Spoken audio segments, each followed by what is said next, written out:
संवार के गाँव ही से खुलतिया गाड़ी देव घर के भोर ही निकली सभे सज के संवार के हमरा में गेरुआ साड़ी पूरा हिट लागेला हमरा में गेरुआ साड़ी पूरा हिट लागेला घुंघरू वाला कांवर ले ले ओई होए बोलमुआ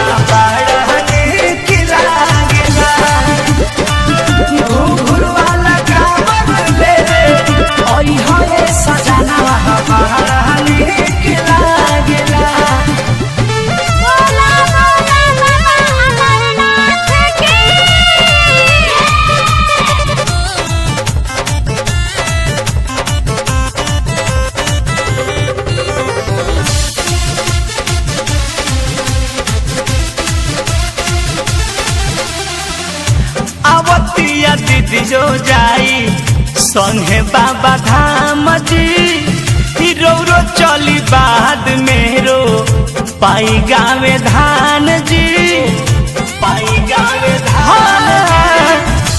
आवतिया दीदियो जाई संगे बाबा धाम जी रौरो चली बाद मेरो पाई गावे धान जी।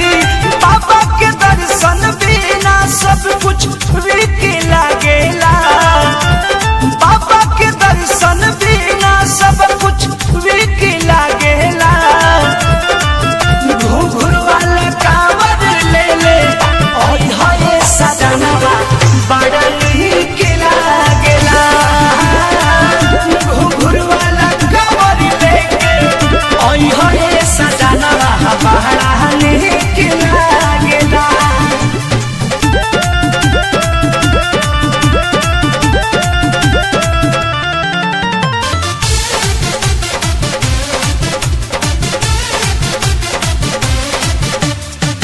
सैया सुख दयाल जानी करियाज काल जी बाबा के कृपा से खेले गोदिया में लाल जी गोदिया में लाल जी।